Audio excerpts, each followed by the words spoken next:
Бисмиллахир-рахманир-рахим. Альхамдулиллахи раббил аламин, вассалату вассаламу аля сайидина Мухаммад ва аля алихи ва асхабихи аджмаин, амма ба'д. Ассаламу алейкум ва рахматуллахи ва баракатух. Қадірлі жамағат, алысты жақынды басып келген, Алланың үйі мешітке келген әрбір қадамдарыңызға Алла Тағала сауаптан жазсын, ниет қабыл болсын, қасиетті жұма мүбәрәк болғай. Құрметті бауырлар, бүгінгі жұма уағызымыздың тақырыбы мейірімділік, асыл қасиет. Қадірлі жамағат, адамның адамгершілігін көрсететін және рухани дәрежесінің кемелдігін паш ететін сипаттардың негізгісі ол мейірімділік. Мейірімділік адамдар арасындағы сыйластық, жанашырлық, қамқорлық сияқты қасиеттерге негізделеді. Кімнің бойында қамқорлық болса, өзінің бауырына деген, жақынына деген, басқа мұсылман бауырына деген жанашырлығы болса, сүйіспеншілігі болса, міне соның барлығы мейірімділікке келіп тоқтайтын сөзсіз. Ал енді мейірімділік үлгі тұтатын тұлға ол біздің ардықты, сүйікті пайғамбарымыз. Алланың оған салауаты мен сәлемі болсын, Мұхаммад алейхиссалам. Міне осы пайғамбарымыздан біз үлгі тұтып, егер өнеге алып, оның осы дүниедегі жасаған амалдары, сүннеті, істе әрекеттерінен үлгі алып, егер оны іс жүзінде асырсақ, онда бізге осы мейірімділікті үйренетін, ұстаздық ететін пайғамбарымыздан артық ешкім жоқ бол.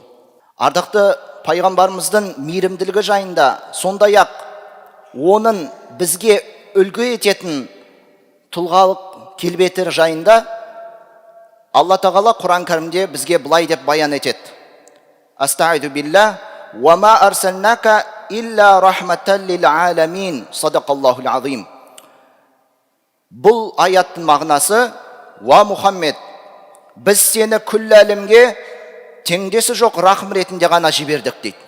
Яғни ардықты пайғамбарымыздың рахым, мейірім деген сипатында күллі әлемде теңдесі жоқ ағайын.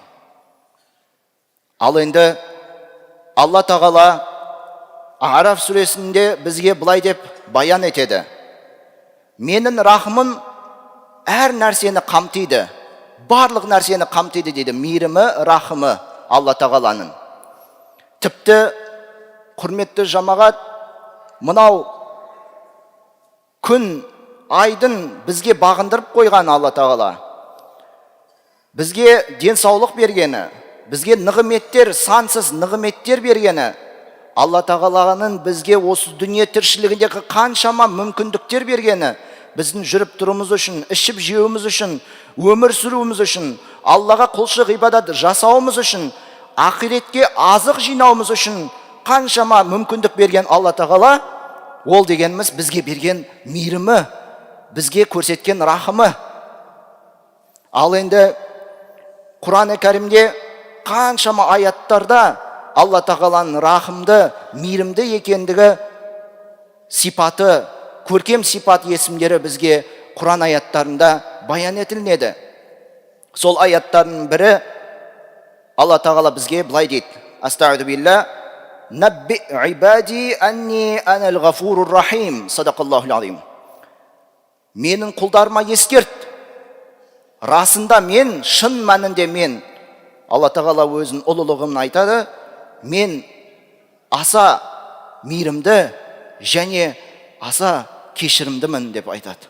Міне қадірлі жамағат, Алла Тағаланың мейірімі, рахымы ол шексіз. Барлық нәрсенің өзінің қалауымен мейірімділігін көрсетеді.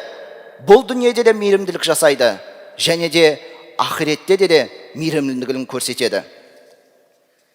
Ал енді қадірлі жамағат, хадисте ескертіліп айтылғандай, ардақты пайғамбарымыздың сөзін еске алатын болсақ, Алланың оған салауаты мен сәлемі болсын: ла ярхамуллаху ман ла ярхамун наса.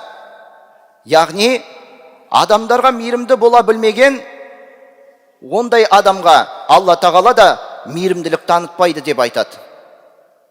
Сондықтан біз егер Алланың рахымына, мейірімділігіне қол жеткізгіміз келсе, сол мейірімділікті көргіміз келсе Алла тағаланың тарапынан, онда біз де мейірімді болайық, рахымды болайық бір-бірімізге.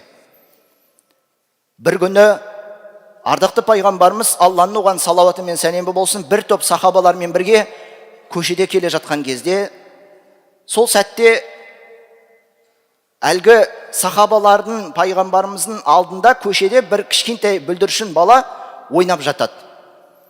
Енді ол кішкентай баланы ар жағында анасы көріп, қатты уайымдайды. Мынау келе жатқан үлкен кісілер баламды байқамай қалып, басып өтіп кетпейді ме екен деп, іштей аналық сезіммен уайымдап, балам, балам деп жүгіріп барып, жол бойынан тартып, әрмен қарай алып кетеді. Сол сәтте осы көріністі көрген сахабалар таң қалып, пайғамбарымызға былай деп айтады: мына анасының мейірімділігі қандай? Бұл енді баласын отқа да тастауға мүмкіндік бермей, от керек болса оттан да солай тез арада құтқарып кететіні сөзсіз деген кезінде, ардақты пайғамбарымыз оларға ла уала ялқиллаху хабибаху финнар деп айтады. Жоқ, ол анасы баласын әрине отқа да, жамандыққа да тастамайды, ол әрине оны құтқарады, оның мейірімділігі, рахымы себебінен. Және Алла тағала да өзінің сүйікті құлын, сүйіктісін мейірімімен, рахымымен тозаққа тастамайды деп айтады екен, құрметті жамағат. Ал енді Абу Хурайрадан жеткен, Алла одан разы болсын, мына бір хадиске көңіл аударсақ, ол жерде ардақты пайғамбарымыздың, Алланың оған салауаты мен сәлемі болсын, бұлай деп айтқандығы туралы бізге келтіріледі: Алланың 100 рахымы, 100 мейірімі бар дейді. Ал енді сол 100 рахымның ішінен бір рахымын осы жер бетіне жіберді дейді. Ол бір рахымымен адамдар, жануарлар, жәндіктер, олар барлығы бір-біріне өз араларында жұмсақтық танытады, бір-біріне мейірімділік танытады. Сондай-ақ сол бір рахым сипатымен керек болса жануардың ішіндегі жыртқышының өзі баласына мейірімділігін, рахымын көрсетеді дейді. Сол бір рахымымен. Ал 99 рахымды Алла тағала ақирет күніне, о дүниеге қалдырды. Міне қарап тұрсақ, Алла тағаланың рахым, мейірімі шексіз. Бұл жерде сандық көрсеткішпен біз шектей қоймаймыз. Ол дегеніміз біз түсінуіміз керек, Алла тағала қаншама рахымды, қаншама мейірімді бізге деген, осы жаратылысқа деген, адамға да, жануарларға да, жәндікке де барлығына да Алла тағала өзінің рахымын, мейірімін үйіп төккен. Ал Ибн Мас'удтан, Алла одан разы болсын, жеткен мына бір оқиғада бізге бұлай деп баян етілінеді: жәннатқа соңғы бір адамның кіру оқиғасы келтірінеді. Оны ардақты пайғамбарымыз бізге жеткізген. Ибн Мас'уд жеткізген Алланың елшісінен сол хабарды. Ол ақырғы кісі жәннатқа кірер сәтте Алла тағала оны тозақтан құтқарады, тозақ отынан. Ол тозақ отына бұрылып былай деп айтады: Табаракаллази наджани минки. Яғни ол сондай үстем, Алла тағала тозақтан мені құтқарған деп Алланы ұлықтап мадақтайды сонда. Және сондай одан да күшті жақсы нәрсені маған берді дейді. Яғни оны құтқарған соң Алла тағала маған одан бір жақсы нәрсе береді. Ол жаннаттың есігінен біраз жерде бір ағашты көреді. Сөйтіп Алла тағаладан сұрайды: Ва Алла, маған мынау ағаштың паналауға, осы ағашты саялауға, суынан ішуге бір мүмкіндік берші деп жалынады Алладан. Алла тағала өзінің рахымымен, мейірімімен, кешірімімен оны қалай тозақтан құтқарған болса, тура солай оған мүмкіндік беріп, сұрағанын беріп, сол ағашты паналауға рұқсат береді. Сөйтіп сұрайды, осыны ғана сұрайсың ба, болды ма деп сұрайды. Әлгі құлы айтады, я, осы маған жеткілікті, осы болса маған жетеді дейді. Сөйтіп әлгі құл, Алланың құлы, соны ағашты паналап, суынан ішіп жатқан кезде, әрмен қарай, одан да жақсырақ, одан да көріктірек, одан да әдемірек бір ағашты көреді екен.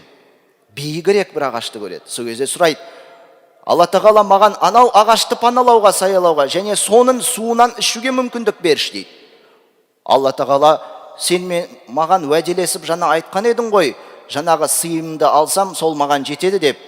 Бірақ әлгі құлы, болды, осыны берсеңіз, осы маған жеткілікті Алла тағала. Осы ағашты паналауға мүмкіндік берші дейді. Алла тағала оны дұғасын қабыл етіп, өзін мейірімімен, рахымымен сұрағанын нәсіп етіп, одан да жақсы, одан да көрікті ағашты паналауға мүмкіндік береді. Содан кейін әлгі құлы жаннаттың қақпасының маңындағы, сол жаннаттың есігінің жанындағы одан да әдемі көрікті бір ағашты көріп, солған қызығады да Алладан сұрайды, о Алла тағала, өзінің кешіріммен, мейіріммен осы мынау бір ағашты паналауға, осы ағаштың жанындағы суын ішуге рұқсат ете көрші дейді. Алла тағала айтады, сен маған уәделе бердің ғой, жаңағы сыйды алсам жеткілікті деп. Сол кезде құлы, осыны берсеңіз болды, маған еш нәрсе керек жоқ деп. Алла тағала оған сол ағашты да паналауға, соны суын ішуге де мүмкіндік береді екен, құрметті ағайын. Кейін барып Алла тағала ақыр аяғында оны жаннатқа кіргізеді екен. Жаннаттың ішіндегі нығметтерге бөленуге, жаннаттың ішіндегі нығметтерді көруге Алла тағала оған мүмкіндік беріп, сондай бір рахымымен, мейіріммен сый сияпатқа бөлейді екен оны. Құрметті жамағат, мына жерде Абу Саид Әл-Худриден жеткен, Алла одан разы болсын, Алла елшісінің, Алланың оның салауаты мен сәлемі болсын, мынандай бір сахих хадиспен жеткен оқиғаны келтіреді. Ол оқиғада былай дейді, сендерге дейін өмір сүрген адамдардың ішінде 99 адамды өлтірген бір адам болды. Жер бетінде ол ең білгір адамды іздей отырып, сөйтіп оған айтады, пәленше деген жерде Исраил ұрпақтарынан бір машайық бар, яғни манах. Сол манаққа барсан, ол сенің сұрағына жауап береді деп оған сілтейді адамдар. Ол барып әлгі машайыққа барып сұрақ қояды, мен 99 адамды өлтірдім, ал енді мен егер Алладан кешірім сұрап тәубе етсем, тәубем қабыл бола ма деген сәтте әлгі машайық айтады, жоқ, сен 99 адам өлтіргеннен кейін қалай саған кешірім болады екен деп ескертеді. Сонда әлгі 99 адамды өлтірген адам шыдамастан әлгі машайықтың өзін өлтіреді де 100 адамға толтырады қылмысын. Одан кейін барып ол тағы да іздестіреді, кімнен сұрағыма жауап алсам екен, кім менің сұрағыма жауап бере алады деп. Сөйтіп бір білгір тағы бір кісіге жолығады, адамдардың сілтеуімен, нұсқауымен. Ол білгір кісіден сұрайды, әй пәленше, мен қазір 100 адамды өлтіріп келе жатырмын. Ал енді тәубе етсем, Алла тағала мені кешіре ма, тәубемді қабыл етеді ма деп сұрайды. Әлгі кісі, я, әрине тәубе етсен, Алланың тәубе есігі үнемі ашық, Алла сенің тәубеңді қабыл етеді. Бірақ оған бір шарт бар дейді әлгі білгір кісі. Сен қазіргі осы мекен еткен жеріңді қоя беріп, тастап, басқа бір жерге, басқа бір елді мекенге баруың керек.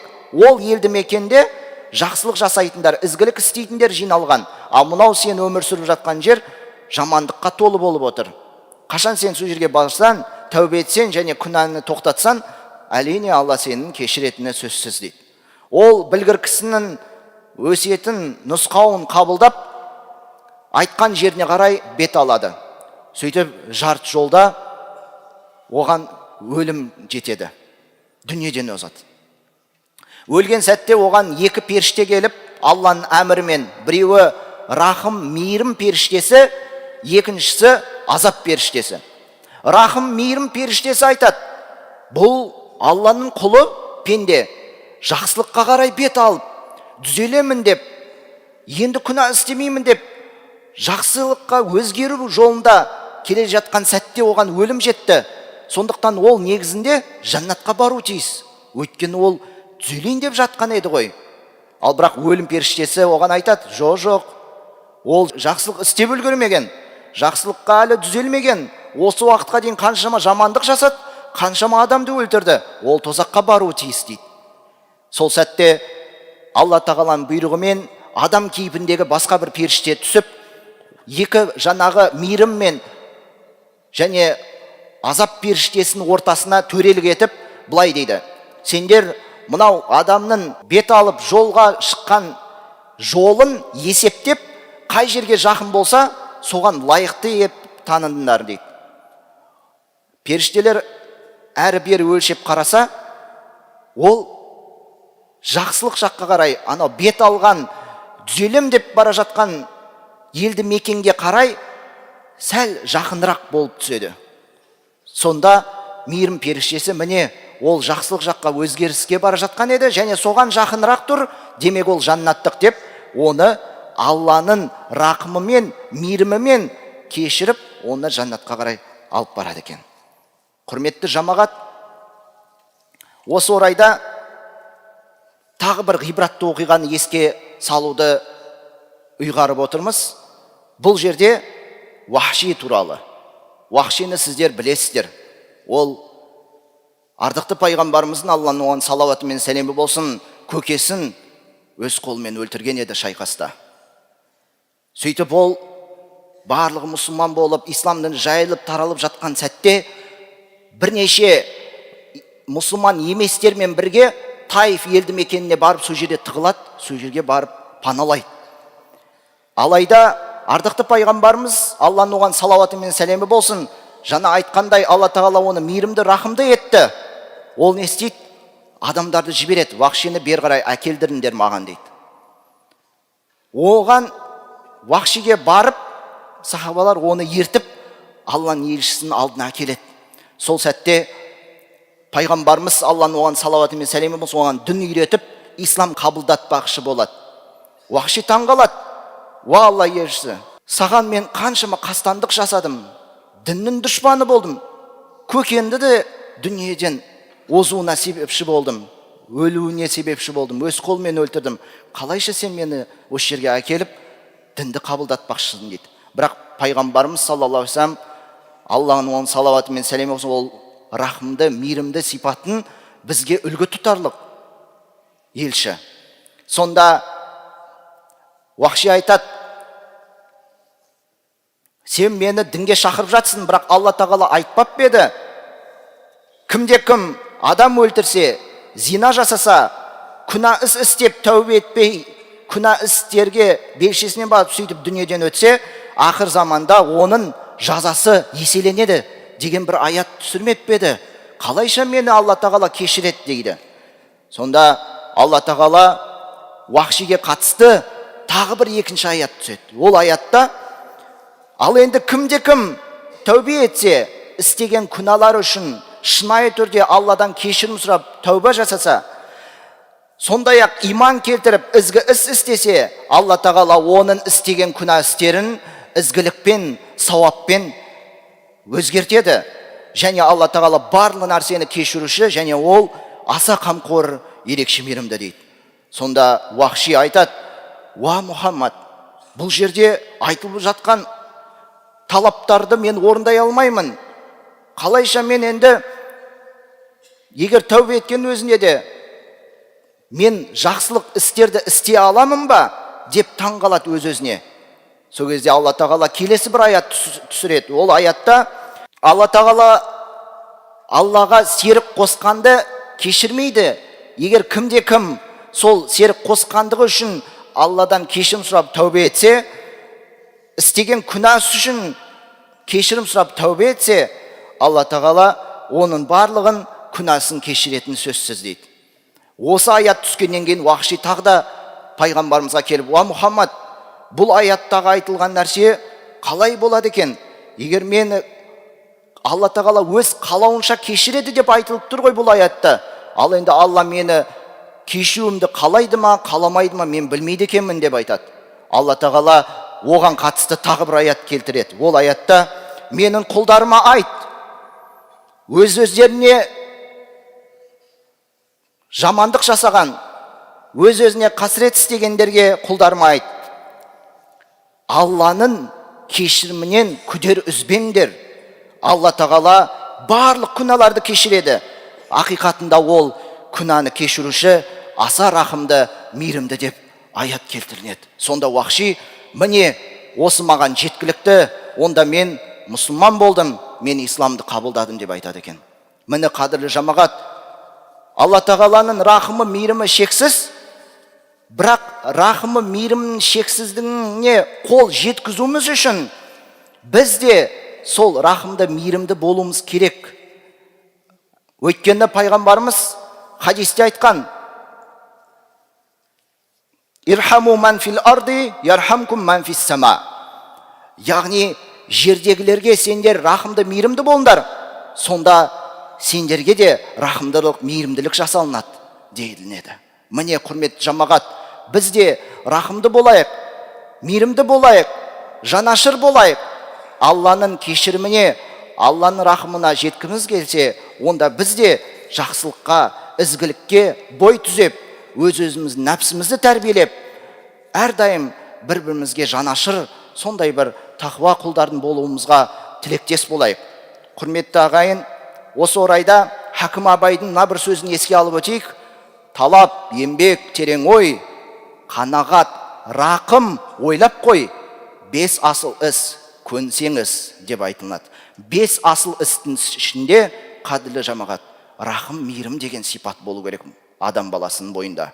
Сондай-ақ Шәкәрім бабамыздың мына бір сөзінде: мейірім, ынсап, ақпейіл, адал еңбек, осы төртеуі кімнің бойында болса, сол шын адам болады дейді. Сондықтан қадірлі жамағат, мейірімді болайық, рахымды болайық, шын адам болайық. Ва ахиру дауана алхамдулиллахи раббил аламин, вассалату вассаламу аля саййидина Мухаммад ва аля алихи ва асхабихи аджмаин, вальхамдулиллахи раббил аламин.